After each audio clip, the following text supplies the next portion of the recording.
जय सद्गुरुदेव भगवान की। ओम।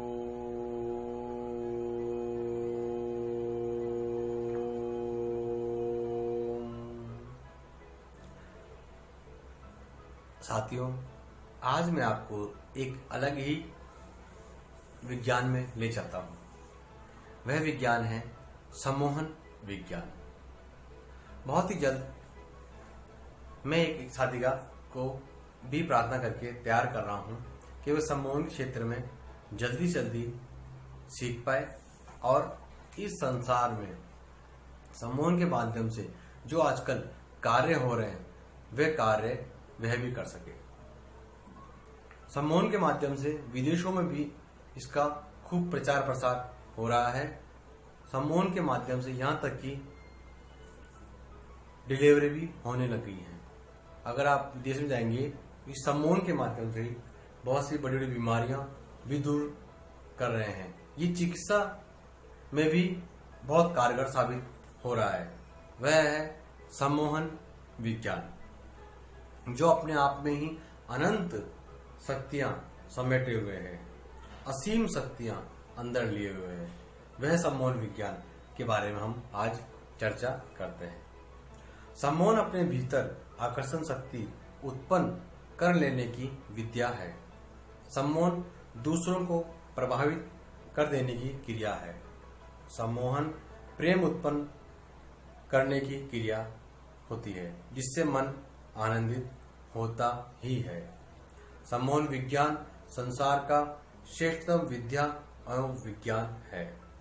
इसके माध्यम से असंभव कार्यों को भी संभव किया जा सकता है।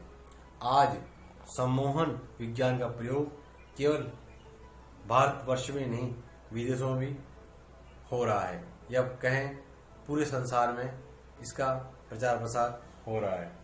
इसके माध्यम से भी कार्य संपन्न किए जाने लगे हैं, जो आधुनिक विज्ञान के माध्यम से संभव नहीं हो पा रहे थे, सम्मोहन विज्ञान के माध्यम से संभव होने लगे हैं। इसके लिए अगर आपको यह विद्या या यह विज्ञान सीखना होता है तो अपने सद्गुरुदेव से प्रार्थना करके इस शक्तिपात दीक्षा लेके यह विज्ञान आप सीख सकते हैं, जो इसमें सिद्धअस्त आचार्य हो, जो इस क्षेत्र में भी अद्वितीय नाम कमाया हो। मेरे सद्गुरुदेव ने ऐसे कई शिष्यों को भी इस क्षेत्र में भी तैयार किया है। बोल सद्गुरुदेव भगवान की जय। सबसे पहले इस साधना में या इस विज्ञान में आपको अपने मन को निर्विकार करना पड़ता है। मन को निर्विकार कैसे करें वह आज मैं आपको थोड़ी सी विधि बताता हूं। आज चारों तरफ इतनी अधिक समस्याएं और कठिनाइयां हैं कि व्यक्ति शांति से रह ही नहीं पा रहा है। उसका दिमाग हर समय तनाव में ही रहता है, तनाव से भरा हुआ ही रहता है। आज सम्मोहन विज्ञान का इस क्षेत्र में अद्वितीय बन रहा है कि मन को अगर हम निर्विकार कर लें तो इसके माध्यम से हम सम्मोहन सीख सकते हैं, लेकिन सद्गुरुदेव की शरण में। और दिमाग हर समय तनाव में भर रहने कारण ही हमें कई बीमारियों का सामना करना पड़ता है। बीमारियां भी अनिद्रा जैसी होती है, मानसिक चिंताएं होती है, और कई बीमारियां हम अपने ऊपर ओढ़ लेते हैं, या इसकी भाषा में कहें तो व्याप्त हो जाती हैं। इसका एकमात्र उपाय है त्राटक के द्वारा हम अपने अंतर्मन को बीमारियों से दूर कर सकते हैं। अंतर्मन को जागृत करके मन को निर्विकार बनाना चाहिए। जब निर्विकार मन बन जाएगा तो आपके कई समस्याएं खत्म होने लगेगी। किसी भी साधना या सिद्धि के लिए मन की निर्विकार स्थिति आवश्यक है। एक ही बिंदु पर लगातार अपलक एकटक देखने से ऐसी स्थिति हमें प्राप्त हो सकती है कि व्यक्ति अपने अंतर्मन में प्रवेश करने लगता है और दूसरी बाह्य वातावरण से पूर्णतः धीरे धीरे कटने लग जाता है। यह अनुभव सिद्ध बात मैं आपको बता रहा हूं। आगे जाके ऐसी स्थिति में ही योग के माध्यम से हम समाधि में, ध्यान में जाने लगते हैं। आज के व्यक्ति की यही सबसे बड़ी चिंता है कि वह अपने प्रयत्न करने पर भी ध्यान नहीं लगा पा रहा है, कोशिश करने पर मन को एकाग्र नहीं कर पा रहा है। उसके पास ऐसा कोई साधना या विधि नहीं है जिसके द्वारा बाहरी वातावरण से वह पूर्णतः अलग हटकर निर्विकार मन प्राप्त कर सके। लेकिन सम्मोहन विज्ञान में त्राटक में एक ऐसा सशक्त माध्यम है जिसके द्वारा वह अपने अंदर प्रवेश कर एक बिंदु पर एकाग्रता प्राप्त कर सकता है, उसे निर्विकार बनाकर संसार की समस्त चिंताओं से अपने आप को मुक्त कर सकता है और वह अपने आप में बहुत बड़ी सफलता प्राप्त कर सकता है। त्राटक बोलते हैं हम, किसी भी बिंदु पर एक बड़ा सा गोला बना लीजिए, उस गोले के बीच में एक बिंदु लगा दीजिए, लाल रंग का या पीले रंग का, उसे आप एकटक देखें, उसकी 1.5 फीट की दूरी पर आप बैठे और लगातार देखने को हम अपलक को त्राटक हम कहते हैं।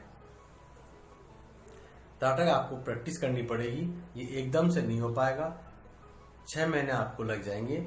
धीरे धीरे यही त्राटक आप बढ़ाते रहे हैं तो आपको बहुत सी चीजें प्राप्त होंगी। अंतर्मन जो आपका वो जागृत होगा, बाह्य जगत से आप कटने लगेंगे ध्यान के माध्यम से। और इसमें तो गुरुदेव ने एक बार बताया था कि अंतर्मन को जागृत करने पर हम विश्व की कहीं भी कोई सी भी घटनाएं घट रही हो उसे देख सकते हैं। दूसरे शब्दों में कहूं कि ब्रह्मांड के नाम से संबोधित किया गया है, मगर मन जो है वह ब्रह्मांड के नाम से संबोधित किया गया है। प्राण या ब्रह्म कुछ भी कह लो उसे, यह ब्रह्मांड ही तो है। मगर सबसे बड़ी जो घटना यह है कि अंतर्मन को जागृत हम कैसे कर पाएंगे। अंतर्मन जो है वो कहाँ होता है ये किसी ने नहीं देखा। सही बात भी है, किन युक्तियों से हम इसे जागृत करें ये भी सोचने वाली बात है। किस उस अंतर्मन को उस ब्रह्मांड, पूरे ब्रह्मांड से संपर्कित किया जा सकता है, इसका एकमात्र जो है वह है सम्मोहन विज्ञान। सम्मोहन विज्ञान के पास ही इस विज्ञान के द्वारा हम मन को जागृत कर सकते हैं और जब भी चक्र जागृत हो जाते हैं तो उनके साथ ही साथ अंतर्मन भी पूर्णतः जागृत हो जाता है। मन बाह्य स्वरूप जो कुछ देखते हैं, सुनते हैं, उसका प्रभाव मन पर पड़ता ही है, परंतु अंतर्मन तो पूरे ब्रह्मांड में फैला हुआ होता है। इसलिए अंतर्मन को जागृत करने के बाद उसे एकाग्र कर संसार की किसी भी घटना या दृश्य को हम एज इट इज देख सकते हैं। यहां से बैठे बैठे एमडीआर घटना को हम देख सकते हैं अंतर्मन जागृत होने पर, और यह सब संभव होगा सम्मोहन विज्ञान के माध्यम से। आप यह भी देख सकते हैं कि बहुत दूर रहने वाला हमारा मित्र या पत्नी या प्रेमिका या संबंधित कोई भी रिश्तेदार इस समय क्या कर रहा है, किस अवस्था में है, कैसे कैसे काम में लगे हुए हैं, ये सारे दृश्य आपकी आंखों के सामने ठीक उसी प्रकार से स्पष्ट होने लगते हैं जिस प्रकार से हम एक टेलीविजन देखते हैं। आधुनिक विज्ञान में इतने व्यापक विस्तार व उन्नति के बावजूद भी इस सम्मोहन विज्ञान की अपनी एक विशेषता है। इससे हम सामने खड़े हुए व्यक्ति के मन के विचारों को भी हम पढ़ सकते हैं इस साधना के सम्मोहन विज्ञान के माध्यम से। सम्मोहित भी कर सकते हैं। मानसिक रोग जो होते हैं, अगर कोई व्यक्ति सम्मोहन सीखता है तो मानसिक रोग किसी के हैं तो उन रोगों को वह दूर कर सकता है, उन रोगों पर विजय प्राप्त कर सकता है। रोजमर्रा के जीवन में इसे अपना लीजिए तो बहुत से कार्य सिद्ध होने लगते हैं। विचार संक्रमण होए वह भी दूर होने लगते हैं और इस विज्ञान के माध्यम से उसे भी हम प्राप्त कर सकते हैं। भविष्य भी कथन हम कर सकते हैं। कुंडलिनी जागरण किसी की भी हम कर सकते हैं, फोटो सम्मोहन भी हम कर सकते हैं, स्व सम्मोहन भी हम कर सकते हैं। ये सभी इसी के क्षेत्र हैं जो मैं आपको आगे की वीडियो में बताऊंगा। आप देखते रहिए। यह सम्मोहन विज्ञान का क्षेत्र है, बहुत ही विस्तृत क्षेत्र है। सदगुरुदेव ने हमें जो प्रयोग बताए हैं वे प्रयोग भी मैं आपको बताऊंगा। आपकी जानकारी के लिए मैंने इतना इसलिए बताया है कि आज के समय में भी सम्मोहन विज्ञान पूर्णतः जीवित है और आप भी सम्मोहनकर्ता बन सकते हैं। तो आप मेरी वीडियो को देखते रहिए और लाइक और शेयर जरूर कीजिए। जय श्री निकलम महाकाल की।